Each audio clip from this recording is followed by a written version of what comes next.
আসমান থেকে খাবার আসে আর আল্লাহ আল্লাহ নামের তাসবিহ জপে। আল্লাহ তাকে পরীক্ষা করার জন্য আসমানের খাবার বন্ধ করে দিলেন। এবার 3 দিন পর্যন্ত আসমানের খাবার আসে না। এবার আমাদের মনে মনে ভাবতেছে 3 দিন পর্যন্ত পাস, আর কতদিন থাকবো? জংলার ভিতরে মনে হয় আর আল্লাহ খাবার দিবে না। জংলার ভিতর থেকে বাহির হয়ে গেছে, যেই তো আল্লাহ খাবার দেয় না আর আল্লাহ আল্লাহ বলবে না।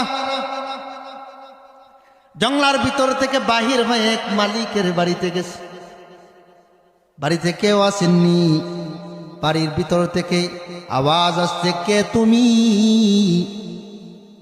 আমি জংলার ভিতরে থাকতাম, একা আবেদ আল্লাহর জিকির করতাম।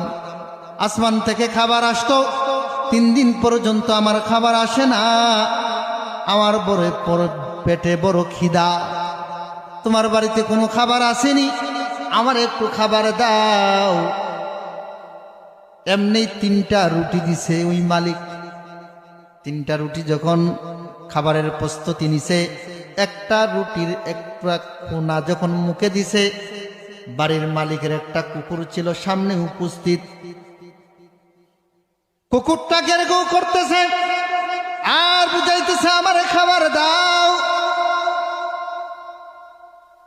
একটু একটু রুটি খাওয়ার পরে বাকি রুটিটা কুকুরটাকে দিছে। কুকুর তার আগেই ওই রুটিটা খেয়ে ফেলছে। আবার 2 নম্বর রুটির যখন একটা কোনা সে খাইছে, আবার কুকুর গেউ গেউ করতেছে, বুঝাইতেছে আমারে খাবার দাও। 2 নম্বর রুটিও দিল। আবেদ আবার 3য় নম্বর রুটিটা মুখে দিবে, কুকুর আবার বুঝাইতেছে আমারে খাবার দাও। এবার আবেদ বলতেছে, রে কুকুর, তোর মতন নিমক হারাম আর বেঈমান আমি দেখি নাই। আমারে 3টা রুটি দিল তোর মালিকে, প্রথম রুটিটা তোরে দিলাম, 2 নম্বর রুটিও তোরে দিলাম, 3 নম্বর রুটিটাও তোমারে দিয়ে দিলাম। 3 নম্বর রুটির জন্য তুমি গেউ গেউ করতেছ। কুকুরের জবান আল্লাহ খুলে দিয়েছেন।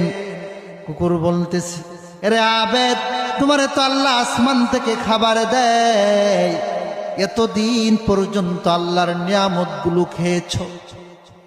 একদিন আল্লাহ খাবার বন্ধ করেছে, 2 দিন খাবার বন্ধ করেছে, 3 দিন খাবার বন্ধ করেছে। আল্লাহ যে